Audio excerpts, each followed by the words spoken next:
आज के दौर में इनकम टैक्स भरना काफी आसान हो गया है। आप अपने लैपटॉप या फिर कंप्यूटर की मदद से केवल एक क्लिक पर आसानी से इनकम टैक्स जमा कर सकते हैं, लेकिन पहले के समय ऐसा नहीं था।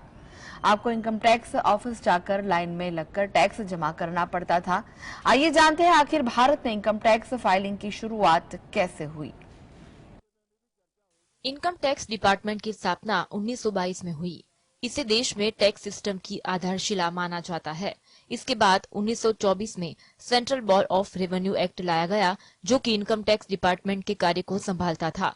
फिर इसके बाद धीरे धीरे इसमें टैक्स प्रावधानों को जोड़ा गया और कई एडमिनिस्ट्रेटिव बदलाव भी किए गए। सरकार की ओर से डायरेक्ट टैक्स प्रक्रिया को आसान बनाने के लिए एडवाइजरी कमेटी गठित की गई थी। इसी के द्वारा आज के समय में लागू इनकम टैक्स एक्ट 1961 लाया गया, जो 1 अप्रैल 1962 से लागू हुआ था। इसी में पहली बार रेवेन्यू ऑडिट को जोड़ा गया था। साथ ही में इसमें इनकम टैक्स अधिकारियों के कार्य के मूल्यांकन के लिए पहली बार नया सिस्टम भी लागू किया गया था। अब बात करें इनकम टैक्स एक्ट में बड़े बदलाव की, तो central board of revenue act 1963 के तहत central board of direct tax की स्थापना की गई।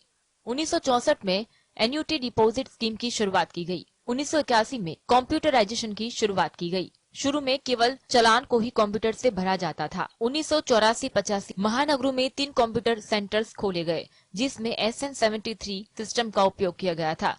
बाद में इसे 1989 में 33 शहरों तक बढ़ा दिया गया। इसके बाद से पैन और टैन कंप्यूटर सिस्टम के माध्यम से ही दिए जाने लगे। साल 2002 में पूरे देश में कंप्यूटर से रिटर्न भरने की सुविधा शुरू की गई। 2014 में इनकम टैक्स डिपार्टमेंट की नई वेबसाइट लॉन्च की गई, जिसमें कई फीचर्स को जोड़ा गया। Bureau report, GS।